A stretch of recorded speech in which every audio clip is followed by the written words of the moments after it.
And the Lord visited Sarah as he had said, and the Lord did unto Sarah as he had spoken. For Sarah conceived and bare Abraham a son in his old age, at the set time of which God had spoken to him.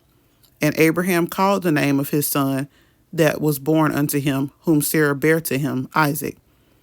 And Abraham circumcised his son Isaac, being 8 days old, as God had commanded him. And Abraham was 100 years old, when his son Isaac was born unto him.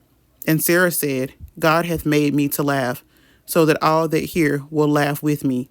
And she said, Who would have said unto Abraham that Sarah should have given children suck? For I have borne him a son in his old age.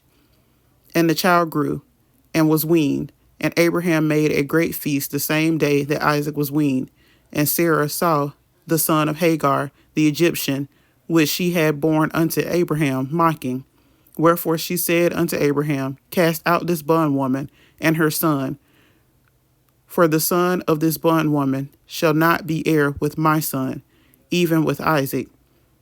And the thing was very grievous in Abraham's sight because of his son.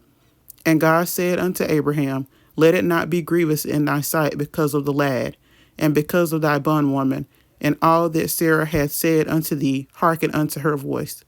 For in Isaac shall thy seed be called, and also of the son of the bondwoman will I make a nation, because he is thy seed.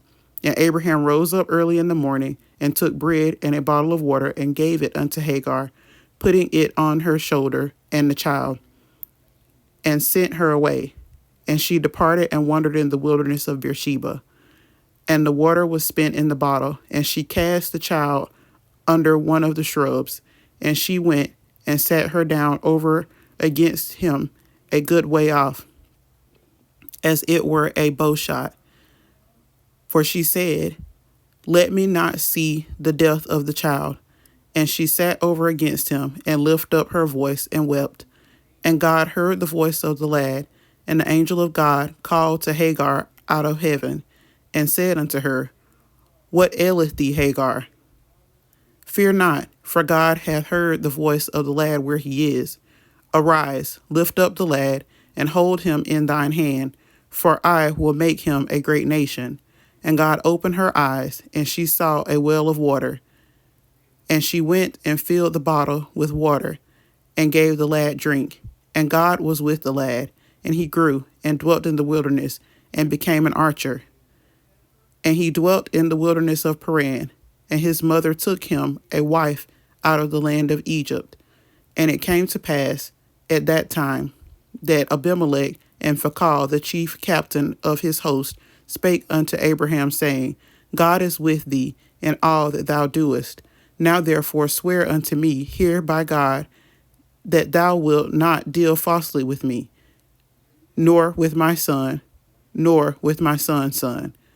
But according to the kindness that I have done unto thee, thou shalt do unto me, and to the land wherein thou hast sojourned.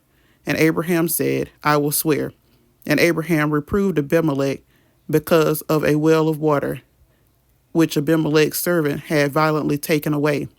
And Abimelech said, I wot not who hath done this thing, neither didst thou tell me, neither yet heard I of it, but today. And Abraham took sheep and oxen, and gave them unto Abimelech, and both of them made a covenant. And Abraham set 7 ewe lambs of the flock by themselves.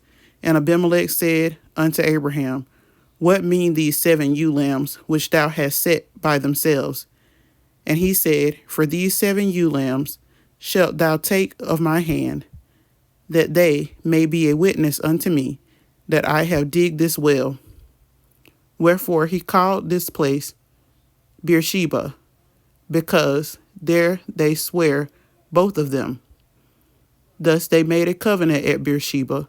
Then Abimelech rose up, and Phicol, the chief captain of his host, and they returned into the land of the Philistines. And Abraham planted a grove in Beersheba, and called there on the name of the Lord, the everlasting God. And Abraham sojourned in the Philistines' land many days. I have read Genesis 21. May God ever bless the hearers, the readers, and the doers of his holy word.